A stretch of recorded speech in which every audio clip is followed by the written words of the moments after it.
Que serait New York sans sa skyline, cette ligne d'horizon qui la distingue de toutes les mégalopoles du monde? New York et ses tours qui rivalisent de hauteur est plus que jamais l'image du rêve américain. Un rêve parti d'un marécage. Manhattan était, il y a 5 siècles, une terre indienne achetée par les colons l'équivalent de 20 €. Une nature sauvage, loin de cette jungle urbaine.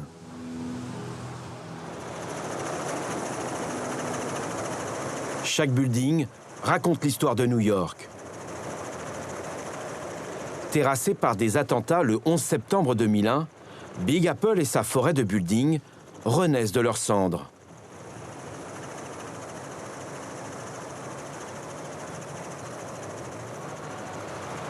Désormais, en lieu et place des tours jumelles, il y a un mémorial aux 2977 victimes de la barbarie. À côté, un gratte-ciel de 541 mètres ou 1776 pieds. Une hauteur qui représente l'année de l'indépendance américaine. New York se découvre en levant la tête. Nous vous proposons ici un voyage entre ciel et terre. Un regard inédit sur des trésors insoupçonnés.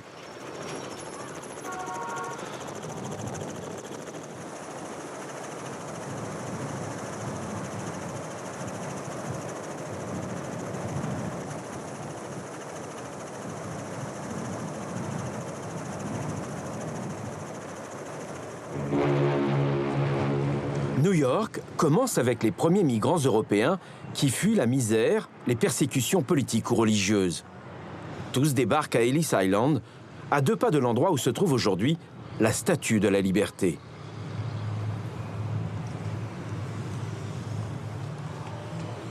« 140 nationalités, 8,5 millions d'habitants, New York est la plus grande ville des États-Unis.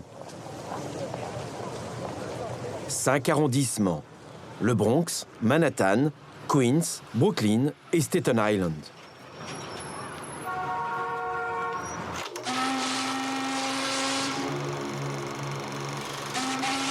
Tout démarre dans les années 30, avec la construction du premier gratte-ciel, l'Empire State Building.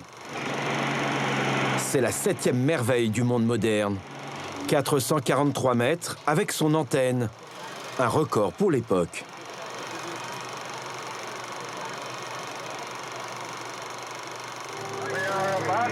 Officially open the Empire State Building. When I came up in the elevator, I went so high that I expected to get above snow level. Mais la chute est spectaculaire, car la crise économique interrompt cette escalade.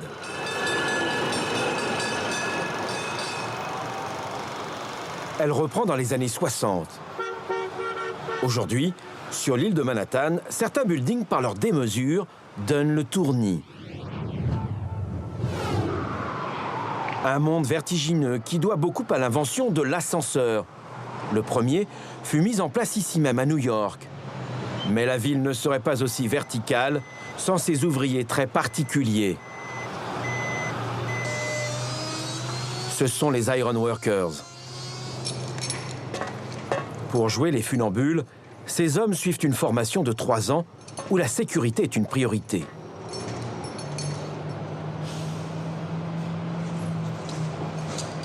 Direction, leur centre d'apprentissage.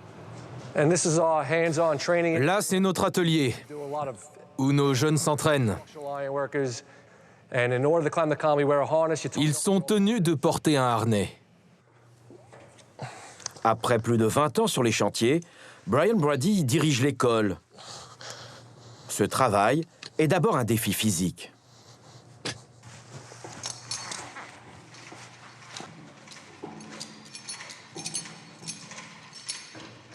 On voit absolument tout.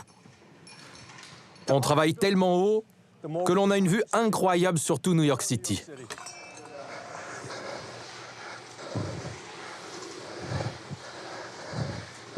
On s'y sent bien, on s'y sent libre.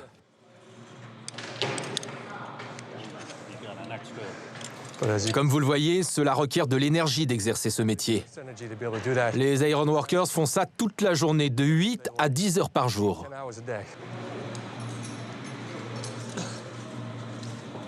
Les gens payent très cher pour monter en haut de ces bâtiments et avoir accès à cette vue. Et nous y avons droit tous les jours. Pour les élèves de la dernière promotion, c'est l'heure de vérité. Après la théorie, place à la pratique. Toute note en dessous de la moyenne est éliminatoire. C'est sûrement l'un des métiers les plus dangereux. Des études montrent que c'est l'un des 10 boulots les plus risqués aux États-Unis.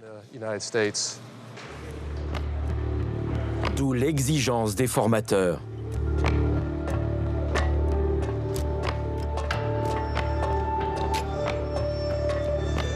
Les apprentis doivent réussir toutes les épreuves.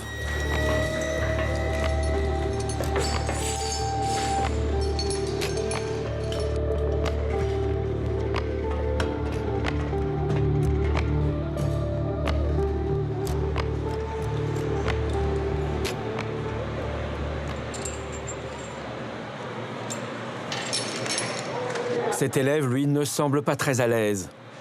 Pour décrocher son diplôme, il doit escalader ce pilier de 15 mètres et sonner la cloche.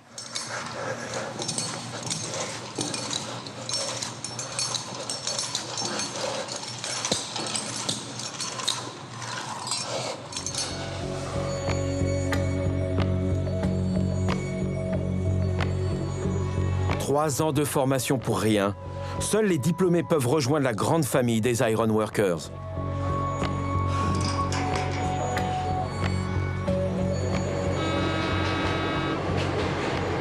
À New York, pas un pont métallique ou un gratte-ciel n'ont été construits sans le savoir-faire de ces charpentiers qui manient les poutres en acier comme personne.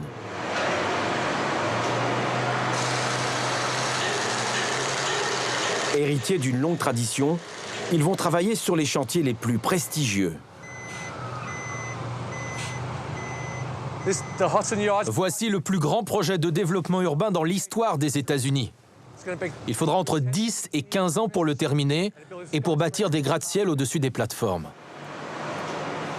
Près de 6 hectares de jardins publics, 5 tours de bureaux, une école pour 750 élèves, 5000 logements et un hôtel de luxe.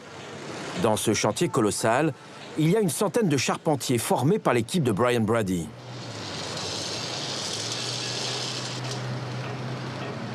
Parmi eux, Jesse Rice. Il a 35 ans et déjà une longue expérience derrière lui. Mon grand-père était un iron worker. J'ai pas mal de cousins qui le sont aussi. Mon frère également. Beaucoup de gens de ma tribu font ça. Ça fait partie de nos traditions.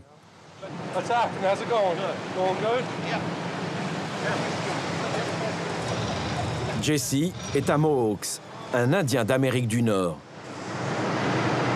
Dans ce chantier, ils sont des dizaines comme lui à venir chaque semaine du nord du pays ou du Canada. Selon la légende, la tribu des Mohawks n'aurait pas le vertige. Mais Jesse sait que la réalité est un peu différente. Flirter avec le vide est un long apprentissage.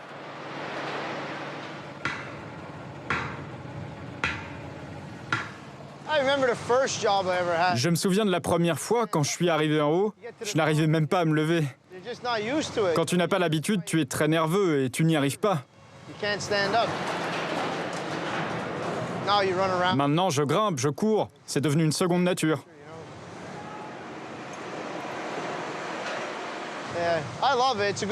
J'adore mon travail, surtout quand tu as un bon partenaire. Quand c'est le cas, c'est facile.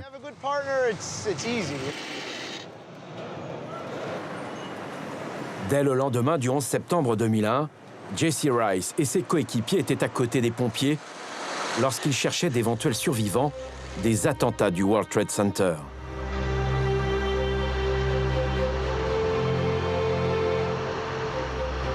Avec leur expérience, ils ont pu dégager les structures en acier qui freinaient les secours.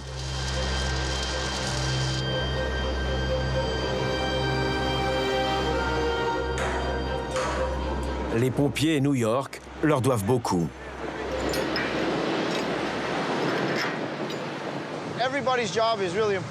Tous ceux qui travaillent ici ont un rôle important. Sauf que le mien est plus dur et dangereux que les autres. Et parce que l'on prend sans arrêt des risques, que l'on court d'un point à l'autre, de 7 h du matin jusqu'à 17 h, à rentrer des clous un peu partout, à manier l'acier, eh bien les compagnies nous rémunèrent même si l'on est absent une journée.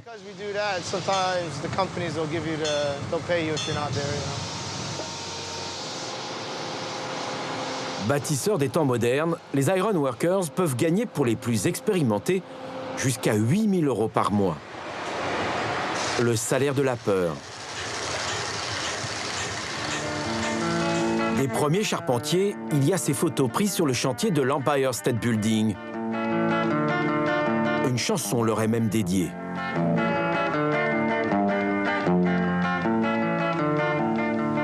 Well, I'm working in New York City, love, working by the sweat of my brow. I'm working in New York City, love, laying that iron down, oh yeah, laying that iron. Jusqu'au début des années 90, les ouvriers ne s'attachaient pas. Always building mountains, love, and that's why I must roam. But when I'm done with the mountain, En un siècle, plus d'une centaine d'entre eux le payent de leur vie. Jesse ne pense jamais au danger. Il préfère admirer le panorama. C'est incroyable cette vue que l'on a d'en haut et auquel d'autres n'ont pas accès. C'est une chance vraiment. De là-haut, tu as l'impression d'être dans un avion.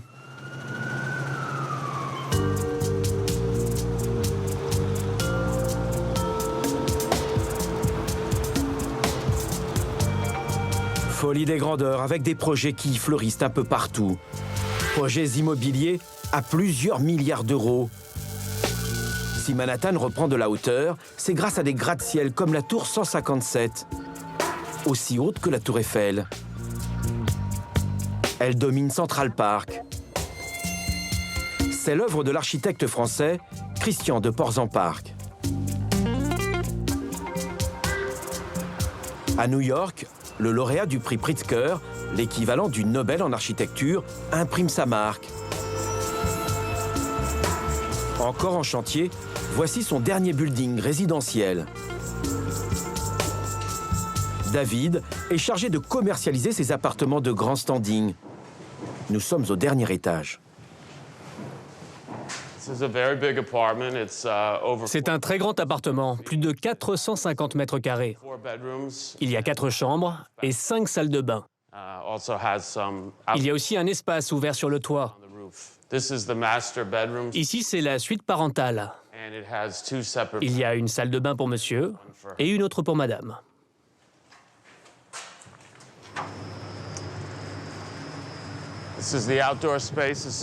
Voici l'espace extérieur associé à l'appartement.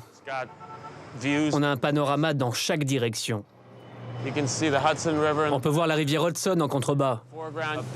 Et on a une vue magnifique sur les jardins qui sont sur les toits des bâtiments qui nous font face. C'est un privilège d'habiter ici. Oui, absolument. Vous êtes l'un des seuls à avoir mis les pieds ici. Si vous voulez rester ici, vous devez acheter cet appartement. Oui, ça coûte 16 millions d'euros. Les gens qui s'intéressent à ces appartements cherchent le luxe ultime. Ils veulent profiter de cette superbe vue d'une manière privée.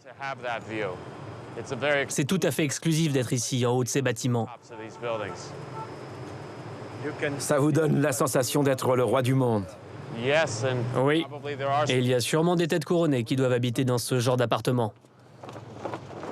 Au départ, le bâtiment n'aurait jamais dû dépasser les 100 mètres.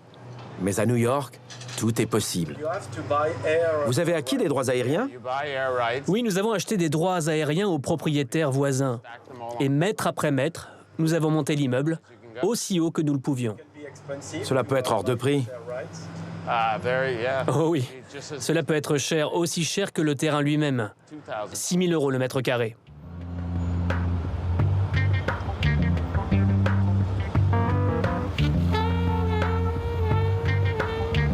Les droits aériens, une disposition exceptionnelle qui permet à New York de construire toujours plus haut.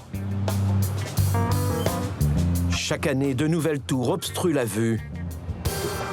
D'autres se confondent avec la couleur du ciel. Presque toutes tutoient les nuages. Un boom immobilier sans précédent. Leila est française. Elle vit à New York depuis plus de 20 ans. Voilà, ici, c'est la moisson des tours. Alors, il y en a une ici, 157e, qui était la première. Ce grand vide, là, pour l'instant, il y a une grue. Dans un an, il y aura une tour. Un peu plus haut, il va y en avoir encore une autre, qui sera encore plus haute que celle où il y a la grue.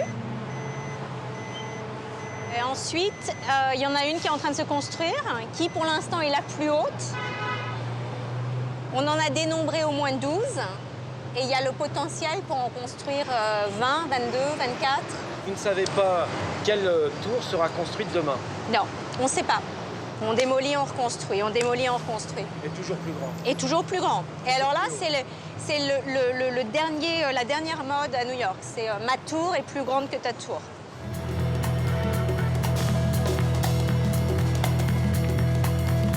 Dernier exemple en date, la tour 432 et sa silhouette filiforme qui culmine à 420 mètres.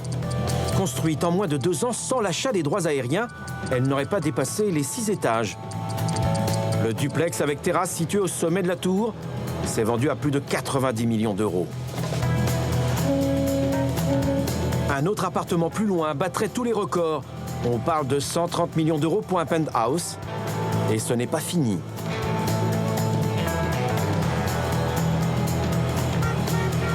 Leila est aujourd'hui conseillère municipale du quartier où l'on construit le plus. Journaliste française devenue américaine, elle découvre les droits aériens en s'installant à Manhattan. Un dispositif inédit et plutôt simple. Si vous êtes propriétaire d'une petite maison, vous êtes aussi propriétaire de l'air qui est au-dessus de cette petite maison.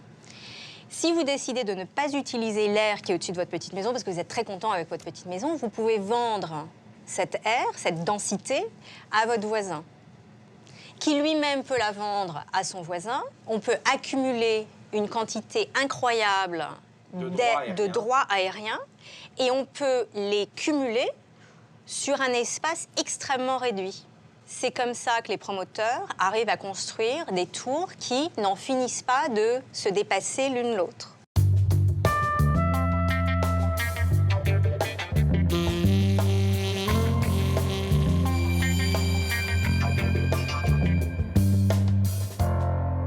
On a entendu 10 000 $ le mètre carré. On a entendu 12 000 $ le mètre carré. Encore une fois, on parle d'air. Hein. Pas de construction, pas de bâti, on parle d'air, on parle de vide.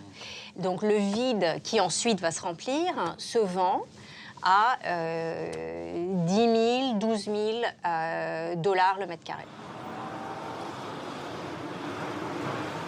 Pas mal pour du vent.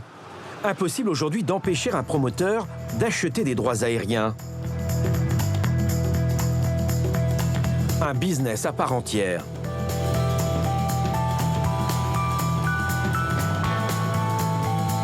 Aujourd'hui, des sociétés se sont spécialisées dans ce nouveau marché porteur. Robert Van Onken joue les intermédiaires entre acheteurs et vendeurs. Dans certaines zones de New York, il n'y a pas de limite. Il y a des avions qui passent dans des endroits qui se doivent d'être éclairés. Néanmoins, avec l'achat excessif des droits aériens, on oublie ces obligations. En fait, si vous achetez suffisamment de ces droits, vous pouvez continuer à bâtir toujours plus haut. Y a-t-il d'autres endroits, ailleurs qu'à New York, où l'on peut acheter ces droits aériens? Il y a d'autres endroits, mais New York est l'endroit principal, car il y a tellement peu d'espace ici. Et les bâtiments sont tellement serrés les uns aux autres. Les droits aériens acquièrent de la valeur uniquement si quelqu'un d'autre souhaite les utiliser. S'ils n'intéressent personne, ils ne valent rien.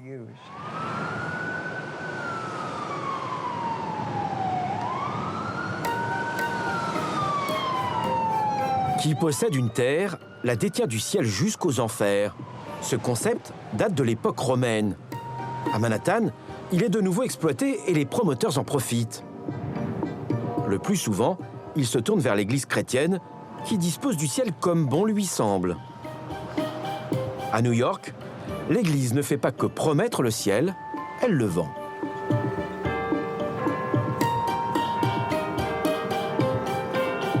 Plusieurs paroisses ont déjà cédé leurs droits aériens. Une vingtaine déjà répertoriées, comme l'église St. John the Divine, située à Manhattan. D'autres sont en négociation. La cathédrale Saint-Patrick, la plus ancienne maison de Dieu à New York, cherche aussi à vendre ses droits aériens.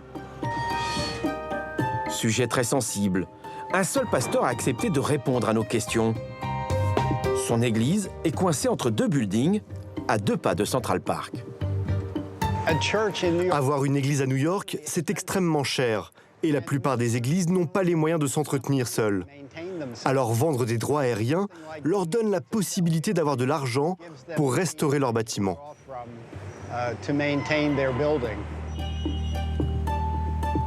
À New York, il y a des lieux qui s'arrachent à prix d'or. Mais pour vendre son espace aérien, encore faut-il être bien placé. Vous souhaiteriez vendre vos droits aériens? Nous aimerions les vendre, mais on ne peut pas le faire. Il y a 2 raisons pour lesquelles nous aurions le droit de les céder. C'est si l'un de ces 2 immeubles voulait prendre de la hauteur ou prendre plus de place. Nous pourrions leur vendre. L'autre motif serait que si l'un des 2 voulait nous empêcher de construire plus haut et leur bloquer ainsi leur vue sur Central Park. Mais nous sommes limités avec nos droits aériens, car cet immeuble et celui-là sont situés dans la zone classée patrimoine historique. Ils ne peuvent rien faire sans l'accord de la commission ad hoc. Un lieu classé au patrimoine de la ville grâce à l'intervention de Jackie Kennedy. Le combat de l'ex-première dame des États-Unis permet de sauver plusieurs sites autour de Central Park, comme Columbus Circle. Mais jusqu'à quand? L'appétit des promoteurs est sans limite, au point d'éclipser, à certains moments de l'année, le soleil sur le plus grand parc de la ville. 340 hectares, soit l'équivalent de 500 terrains de football. Plusieurs aires de jeu comme celle-ci. 250 000 arbres. La campagne au cœur de la jungle urbaine. Warren St. John est journaliste et lanceur d'alerte. Alors là, je suis à Central Park. C'est notre jardin. C'est là que viennent les New-Yorkais pour faire de l'exercice, du vélo, organiser des pique-niques. Là aussi où les enfants s'amusent. C'est l'un des meilleurs parcs au monde. Il a été conçu par Frederick Law Olmsted comme un grand espace démocratique où tous les habitants peuvent venir et se mélanger. Je vais vous montrer un truc intéressant à propos de Central Park.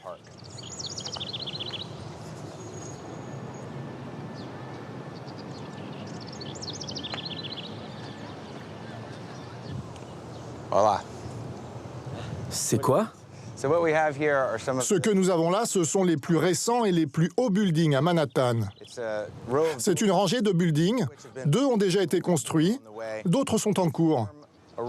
Ils forment une rangée d'immeubles sur la 57e avenue que les New-Yorkais appellent l'allée des milliardaires. Mais ces gratte-ciel, c'est l'image de New York. Tout le monde ici est habitué à ces grands bâtiments, on les aime. Mais il y a des lieux sacrés qui doivent être protégés de l'ombre portée par ces tours. Central Park est l'un de ces endroits.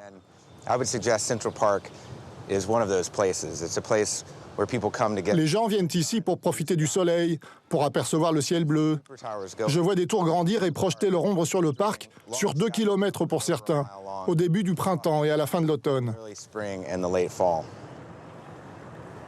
Les buildings de la Discorde sont presque tous situés sur la 57e rue. La ligne d'horizon la plus célèbre au monde change au gré des tours qui poussent ici et là. Les constructeurs promettent des vues exceptionnelles sur Central Park, quitte à lui faire de l'ombre. C'est la tour 157. C'est l'une des toutes dernières super tours. Certains des appartements sont achetés par des fonds d'investissement à plus de 92 millions d'euros. Et leurs propriétaires n'ont même pas l'intention d'y vivre. Pour eux, il s'agit juste d'un investissement. C'est comme un coffre-fort dans le ciel. Forteresse verticale, où les résidents n'y sont que de passage. Milliardaires russes, chinois ou arabes, ils n'occupent leur appartement qu'1 à 2 semaines dans l'année. À terme, le quartier sera déserté.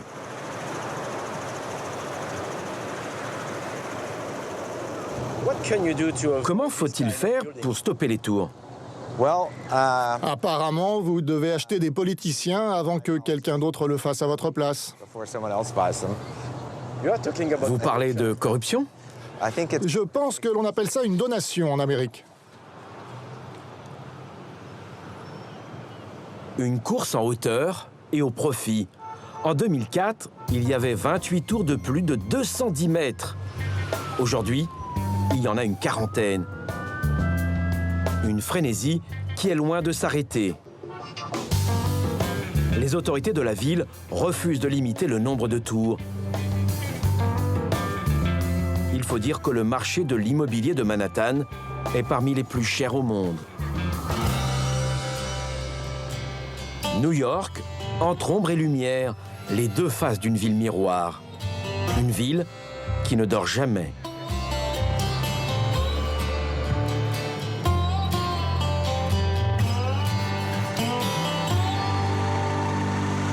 Evan Joseph est photographe. Fasciné par les gratte-ciels et leur architecture, il fait de New York son terrain de jeu favori.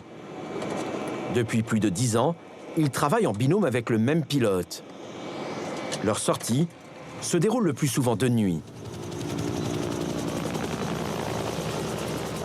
L'ambiance y est unique. Je pense que c'est le moment idéal pour survoler New York. C'est calme, la lumière est magnifique. J'aime ça.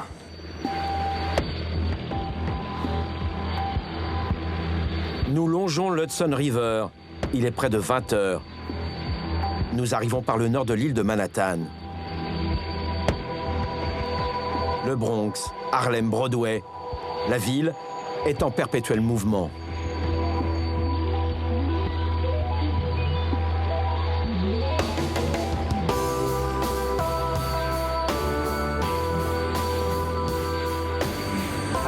Je vois des changements à chaque fois que je vole.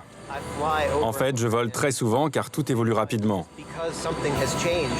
Les anciennes photos sont très vite dépassées.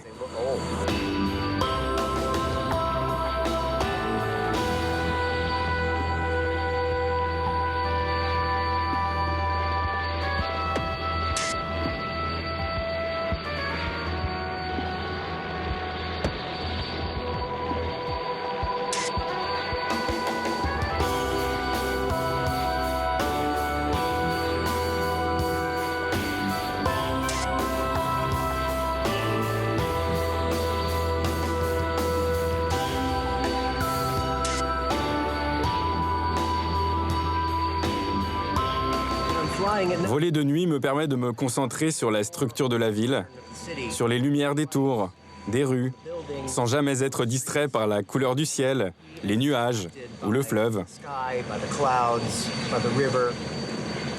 Mon sujet, c'est plus l'architecture façonnée par l'homme.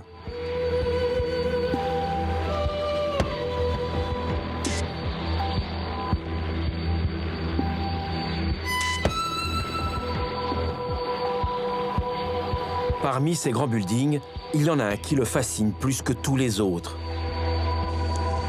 Je suis obsédé par le Chrysler Building. J'ai des images incroyables que j'ai prises il y a 5 ans. Il y en a une que je tente de refaire, mais je n'y parviens jamais. Il y a quelque chose avec ce bâtiment. Comme ce n'est pas la tour la plus éclairée, la nuit, c'est un vrai défi. C'est sombre à certains endroits et éclairé à d'autres. Ce contraste rend la photo plus complexe et le timing très important aussi. Le plus difficile, c'est d'arriver à prendre cette photo quand la tour n'est pas encore trop sombre.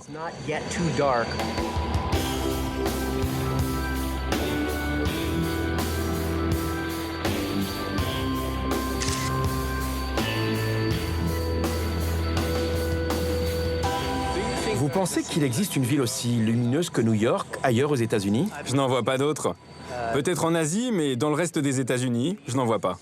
C'est la seule ville dans ce pays avec cette architecture, cette géométrie particulière, cette concentration de lumière, le tout réuni dans un espace si petit.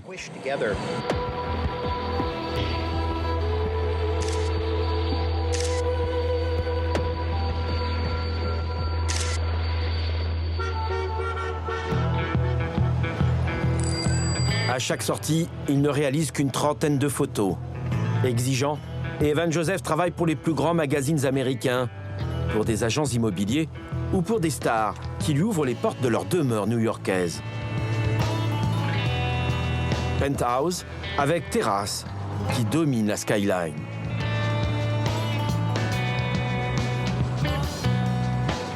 Des biens d'excellence que l'on trouve aussi bien autour de Central Park qu'à proximité de Wall Street.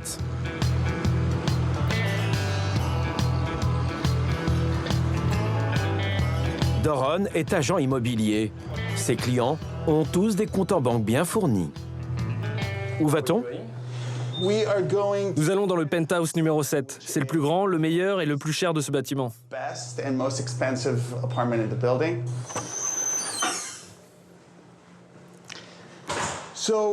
Cet appartement est le plus grand avec 4 chambres. Et comme vous pouvez le constater, la vue est exceptionnelle sur le quartier de Tribeca. Généralement, les personnes qui déménagent ici n'imaginent même pas avoir de vue.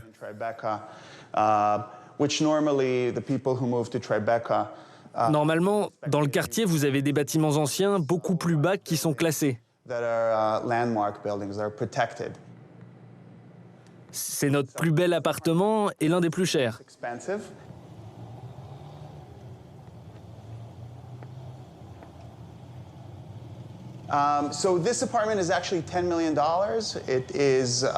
Il est à 9 millions d'euros, ce qui est très raisonnable pour cet espace, pour avoir 4 chambres à Tribeca de nos jours. Une vue imprenable, mais l'appartement ne coûterait pas 9 millions d'euros s'il n'y avait la terrasse.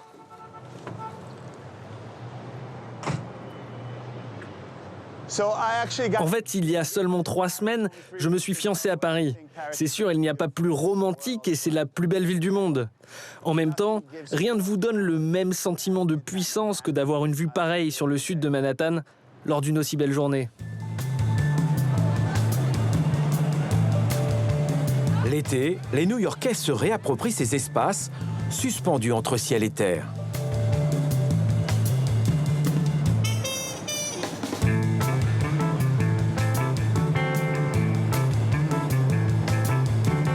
New York n'aurait pas cette image glamour sans ces lieux à ciel ouvert, ces terrasses qui, dès les premiers rayons de soleil, sont prises d'assaut.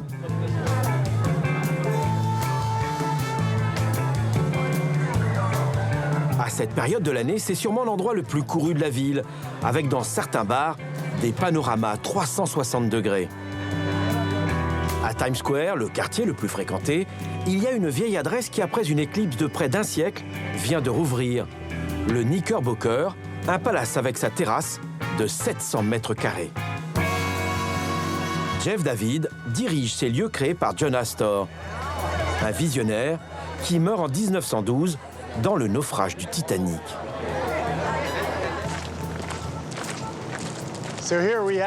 Alors ici, nous avons la terrasse Saint-Cloud, aux allures de Las Vegas.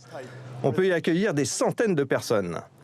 Là-bas, sur la 42e rue et Broadway, c'est le centre de l'univers. C'est le coin de rue le plus fréquenté. Si vous regardez là-bas, c'est la boule de Times Square. 1,5 milliard de téléspectateurs. C'est la campagne marketing la plus grande au monde. 1,5 million de personnes regardent cette boule tomber à minuit le 1er janvier. En 1945, le jour de la victoire, c'est ici qu'a eu lieu le fameux baiser du marin. Ce jour-là, lorsqu'on a gagné la guerre, il a attrapé cette femme et l'a embrassée juste en face du Knickerbocker. Ici, sur cette terrasse, Enrico Caruso, le fameux ténor italien, s'est marié en face de cette cheminée. Sa fille est née juste ici et il était résident ici. Des chanteurs, des acteurs, des hommes d'affaires, des politiques, la terrasse est un repère pour voir ou être vu. Un rendez-vous incontournable pour les people, comme pour les plus grands sportifs. Parrain de ce lieu, le basketteur Larry Johnson, champion du monde en 1994 avec la Dream Team. Que pensez-vous de cet endroit ? J'adore. Avec mes partenaires des Knicks de New York, on vient ici à cause du nom. Et grâce à Jeff aussi. On y passe de bons moments. C'est le meilleur endroit pour vous de la ville ? Ah oui, bien sûr. On a le balcon, la boule juste là qui va descendre. Il y a un coin cigare de l'autre côté. D'ailleurs, Larry et moi, on va se fumer un cigare après ça. C'est un endroit super. Un bar bien fréquenté. Mais en 1921, c'est la prohibition qui sonne le glas de ce bar aux histoires et légendes multiples. Laissez-moi vous montrer quelque chose. Cette fresque a été dessinée par Molly Crabapple.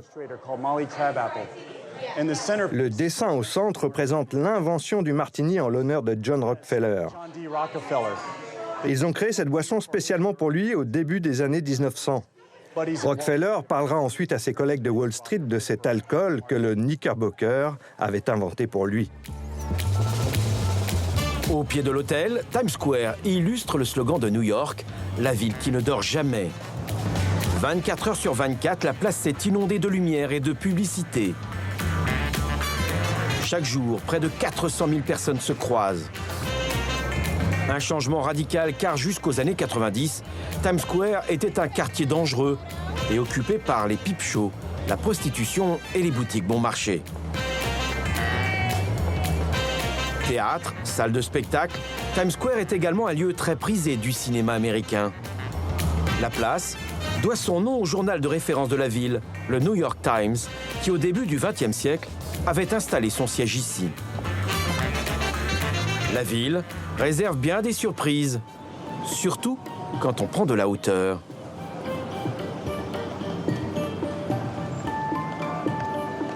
Au milieu de cette forêt de béton et de verre, à l'abri des regards, il existe des petits coins de verdure, des lieux insoupçonnés, des fermes, des potagers installés sur les toits.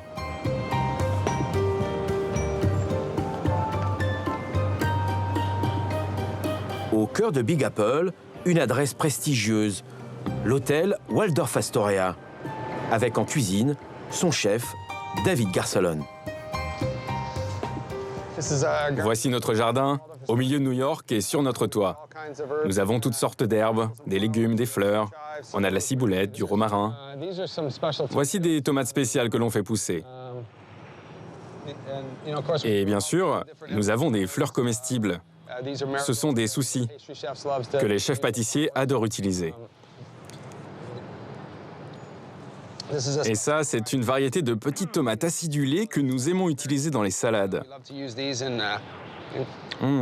Elles sont très sucrées. Pour vous, c'est vraiment une bonne idée, ce jardin en plein air à New York? C'est super. C'est une inspiration pour les chefs, pour leur plat du jour. Ils peuvent venir ici tous les jours, voir ce qui pousse, ce qui est mûr. On a des pommes, des fraises. Et voici nos 6 ruches. On produit 200 kilos de miel chaque année. Pas de pesticides. Les produits sont 100% bio. Tu veux goûter? Je crois que c'est mûr. Chaque matin, avec son chef pâtissier, il décide des desserts du jour ou des menus du petit déjeuner. Tu ne peux pas couper trop bas, sinon ça ne poussera pas. C'est pour des biscuits. Et c'est vous qui vous en occupez en général? Oui, on vient tous les jours et on prend du romarin pour nos biscuits qui sont au menu. Il faut donc qu'on l'ait en cuisine. On peut manger des fleurs? Celles-ci, non. Elles sont là seulement pour faire joli. De la terrasse aux cuisines, il n'y a qu'une dizaine d'étages. Des produits frais, cuisinés aussitôt.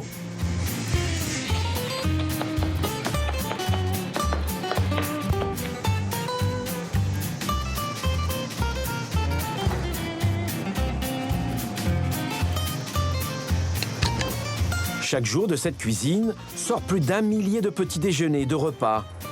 Un service haut de gamme, une clientèle cosmopolite. Dans ce salon, les photos de toutes les célébrités qui, depuis plus d'1 siècle, défilent dans le palace. Des chefs d'État, des têtes couronnées aux stars de la musique et du cinéma.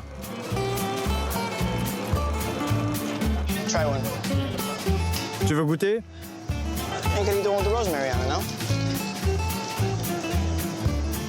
Wow.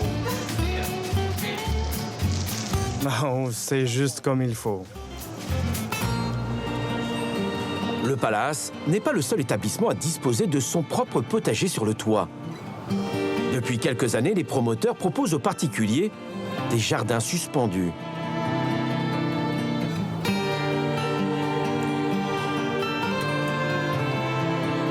David Kemp aménage les toits ou les terrasses. Son dernier chantier se situe aux abords de l'Hudson River. Nous voulions donner l'opportunité aux propriétaires de se mettre au jardinage. L'idée est de créer un espace où ils peuvent développer une variété d'herbes, de légumes ou faire pousser des fleurs. Bref, leur donner cette opportunité. Voici l'un de mes arbres préférés. Il est magnifique en toute saison. L'été, il a une belle feuille. À l'automne, c'est un condensé d'orange et de rouge. L'hiver, il a une douce couleur grise. Quand nous allumons les lumières, on dirait presque des statues.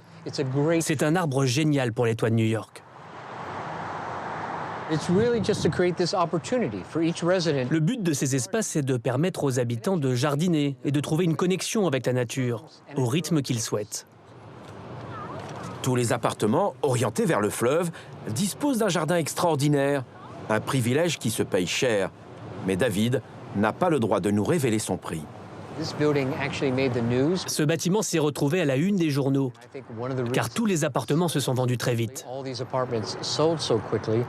Et je suis sûr que les terrasses y sont vraiment pour beaucoup. D'après les agents immobiliers du quartier, ces biens se vendent plusieurs dizaines de millions d'euros. Des terrasses arborées, mais ce n'est pas leur seul atout. Nouvelle terrasse, nouvelle vue. Regardez ça. On regarde direction vers le sud de Manhattan. En face de nous, il y a une icône de New York, la citerne. Vous en verrez beaucoup dans cette ville.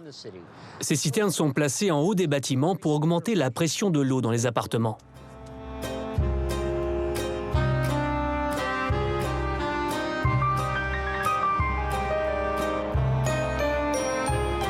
Les citernes sont les témoins de New York à ses débuts.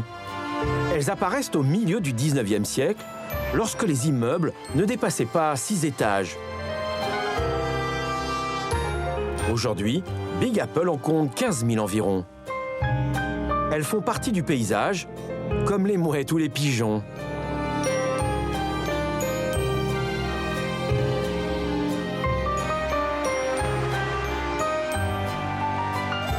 Nous quittons Manhattan pour Brooklyn.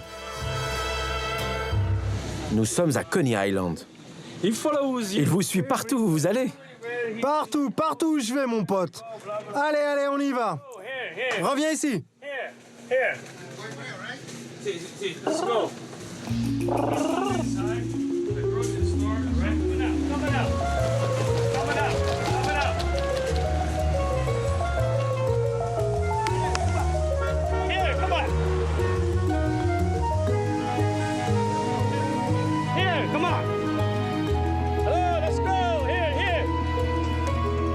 Girl, come on, come on. Penelope, come on, come here. Come on. Come on, now we're going to eat. Come on. Voilà, maintenant tu vas manger. This in the chair. D'habitude, je m'assois comme ça sur une chaise et elle se sent à l'aise. Allez. Comme son père avant lui, Anthony est un éleveur de champions, des pigeons voyageurs qu'il entraîne comme des athlètes. Cet oiseau-là a gagné la course roi de New York, alors je l'ai appelée Reine de New York. Elle était en compétition contre près de 500 oiseaux et 42 écuries. Elle a volé à 90 km/h. Ça vous impressionne, on dirait. J'ai gagné de 4 minutes, alors que c'était une course de vitesse. C'est beaucoup. Ce sont des purs sang du ciel. La majorité des élevages sont situés comme ici, sur les toits des quartiers populaires. C'est quoi l'intérieur de votre bouteille? C'est de l'ail. On va leur en donner pour purifier leur sang. Le vol de pigeons a été inventé en Italie au XIVe siècle. Combien de pigeons vous avez? Maintenant, j'en ai 50. Peut-être 25 femelles et 25 mâles.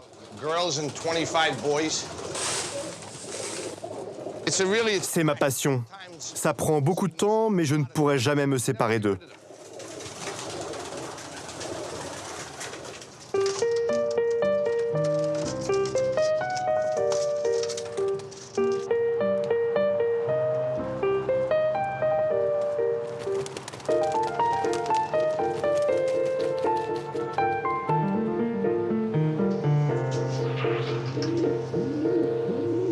Ils sont tous partis? Non, celle-ci ne s'envolera pas. C'est elle qui fait redescendre les autres. Quand les pigeons arrivent d'une course, on positionne celle-ci de manière à attirer les autres pour qu'ils reviennent vers le sol.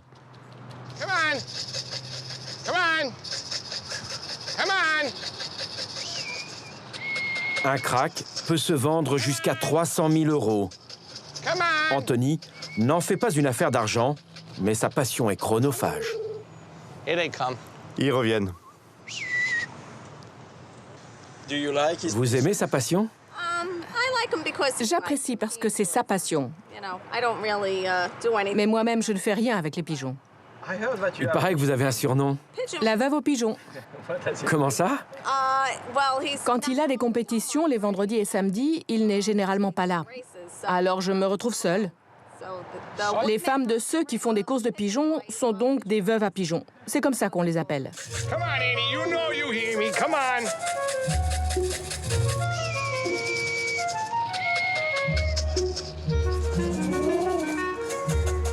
Lors d'une course, ces pigeons peuvent parcourir plus de 1000 km et rentrer au bercail.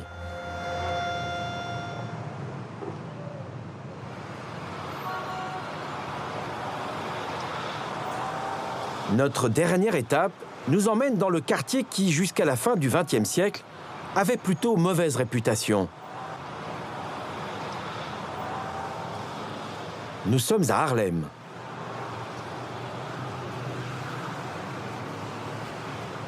Le graffeur John Wayne est né ici. C'est là qu'il a commencé à poser son empreinte sur le quartier. Je ne pourrai jamais vivre à Brooklyn. Jamais. Je ne vivrai jamais ailleurs qu'ici. C'est là où j'ai grandi. Je connais parfaitement ce quartier. Je ne me sens pas seulement en sécurité, mais tout me parle ici. Les murs me parlent. Harlem, c'est mon histoire. Chaque coin de rue, chaque bâtiment me rappelle là où j'ai démarré le graffiti. Nous sommes entre la 156e et la 157e rue, au nord d'Harlem. C'est le métro, tu vois, j'habite juste en face.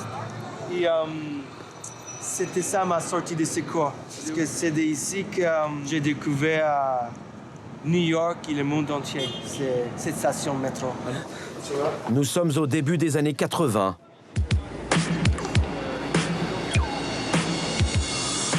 Les stars du hip-hop accompagnent le mouvement. Le rap et les graffitis inondent les rues des quartiers défavorisés de New York. Sur les wagons gris, John Wayne se fait un nom.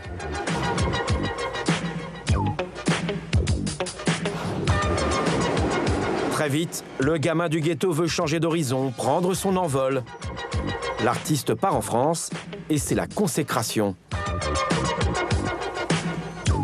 Certaines de ses toiles se vendent jusqu'à 56 000 €. Mais Harlem, le quartier de son enfance, lui manque. Il y revient chaque été. S'il ne s'aventure plus sur la ligne 1 du métro, l'artiste dispose d'un autre repère. Un lieu où il a l'impression à chaque fois de recommencer à zéro. C'est mon premier atelier.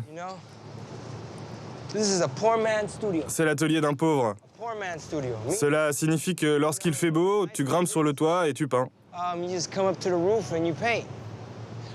Personne ne te dérange. Tu as une jolie vue et une belle lumière. Regarde. Autour de 5 ou 6 heures, les voisins viennent et boivent du vin. C'est mes nouveaux voisins. Où ça? Juste là. Ils ont un appartement à près d'1 million d'euros. Avant, c'était pas comme ça. C'était le ghetto. Le ghetto où il y avait que des pauvres. Que des pauvres qui luttaient pour leur survie.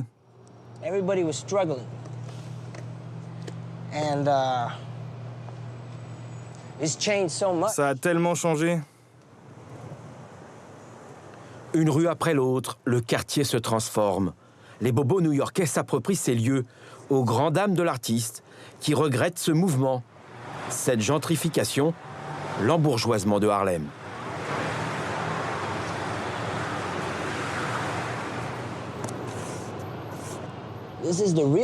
Ça, c'est le vrai New York. Un New York que vous ne trouvez pas sur la carte. Quand vous regardez les guides touristiques, ils s'arrêtent tous à la 110e rue et Central Park. Si tu veux vraiment sentir l'énergie, tu dois venir ici sur le toit. On n'est pas à Brooklyn. Le quartier a sa propre histoire et un caractère unique au monde.